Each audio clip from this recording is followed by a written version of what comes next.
21শে November শুক্রবার সকাল 10:30।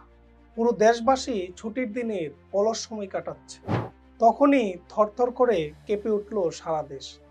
এত জোরে কাঁপুনি বোধ হয় দেশবাসী এর আগে কখনো দেখেনি। ভূমিকম্প হচ্ছে বোঝার সাথে সাথে সবাই ছুটে বের হতে চাইল। কেউ নিজের সন্তানকে ফেলে চলে গেল। কোনো জায়গায় মাদ্রাসার শিক্ষক নিজের জীবনের কথা না ভেবে ছাত্রদের জোরে ধরে রাখল।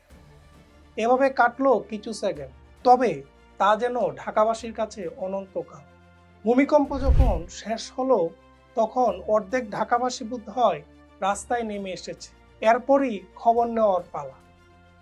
খবর নিয়ে জানা গেল 5.7 মাত্রার এই ভূমিকম্পের উৎপত্তিস্থল ছিল নরসিংদী থেকে মাত্র 14 কিলোমিটার পশ্চিম ও দক্ষিণ পশ্চিম দিকে এবং ভূপৃষ্ঠ থেকে মাত্র 10 কিলোমিটার গভীরে।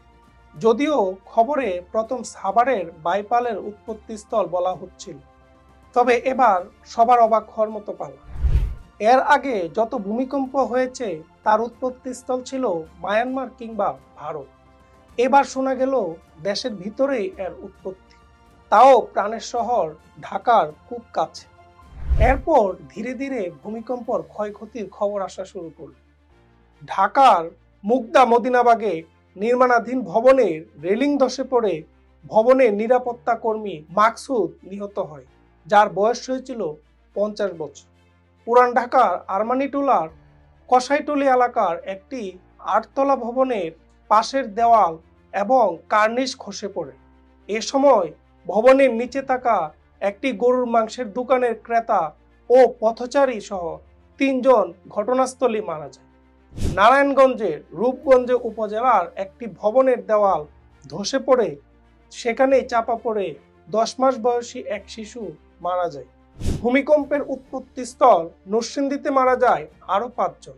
আহত হয় প্রায় 3 শতাধিক। শুধু ঢাকা শহরেই প্রায় 14টি এলাকায় বিল্ডিং হেলে পড়ে। এই ভূমিকম্পকে দেশের ইতিহাসের স্মরণীয় ভূমিকম্প বলা হচ্ছে। এখানেই সব থেমে যায়নি, এরপর শুরু হয় আফটার শক। 21শে নভেম্বর থেকে এখন পর্যন্ত 4 বার 3 মাত্রায় ভূমিকম্প অনুভূত হয়েছে। আতঙ্কিত দেশবাসী এখন কিছুক্ষণ পরপরই ভূমিকম্প টের পাচ্ছে। ভয় আর চিন্তা সবার চোখে মুখে। কেউ কেউ তো হেলমেট, চাবি, প্রয়োজনীয় জিনিসপত্র হাতের কাছে রেখে ঘুমোতে যাচ্ছে।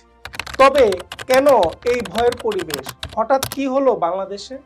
বাংলাদেশে এমন একটি জায়গা আছে যেটা 3টা বড় টেকটনিক প্লেটের জংশন: ভারতীয় প্লেট, ইউরোপীয় প্লেট আর বার্মা মাইক্রো প্লেট।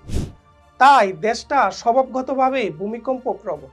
বিজ্ঞানীরা জিপিএস দিয়ে মাপছেন আমাদের দেশের নিচের ফন্ট লাইনগুলোতে প্রতি বছর কয়েক মিলিমিটার করে নড়ছে, মানে ভেতরে ভেতরে চাপ জমছে, যেটা যে কোনো সময় বড় ভূমিকম্পের কারণ হতে পারে।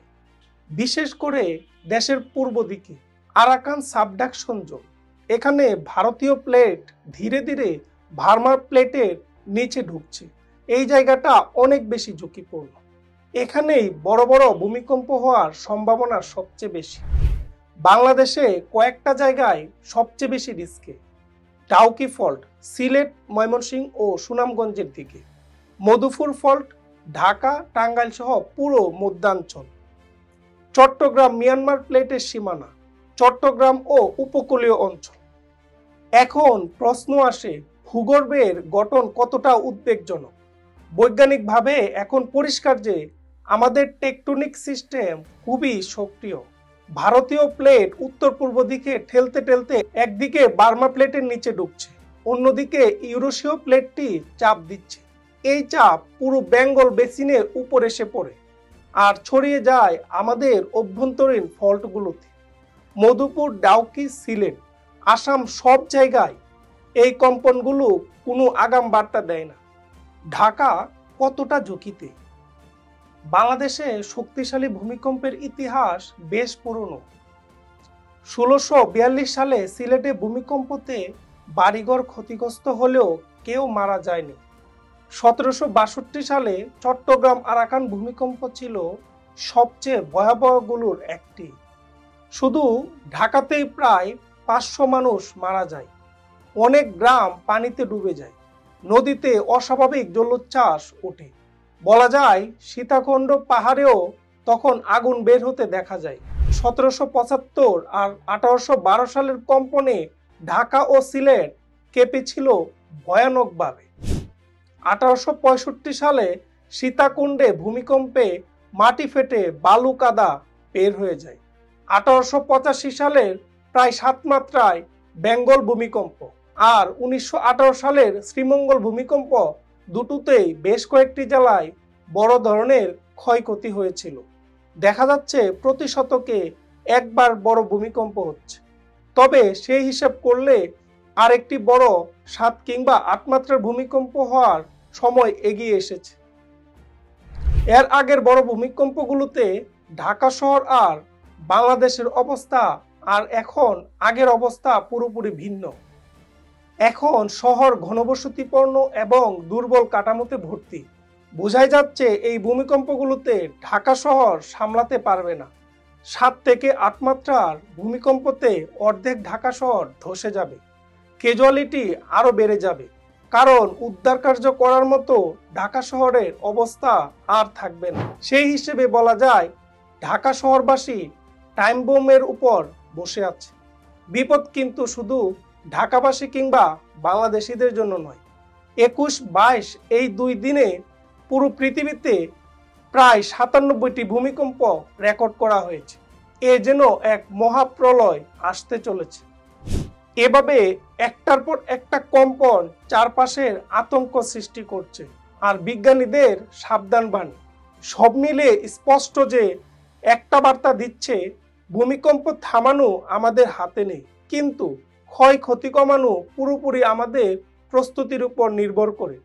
দুর্বল ভবন, বিশৃঙ্খল নগর পরিকল্পনা আর সচেতনতার ঘাটতি, এসব বদলাতে না পারলে আগামী বিপর্যয় শুধু সময়ের অপেক্ষা। এবারের এই কম্পন যেন একটা চূড়ান্ত সতর্কবার্তা। এখনই প্রস্তুত হও, এখনই বদলাও, না হলে পরের ধাক্কাটা হতে পারে এমন যেখানে আর উঠে দাঁড়ানোর কঠিন হয়ে পড়বে। ভূমিকম্প কিন্তু আসবে, প্রশ্ন হলো আমরা কি প্রস্তুত?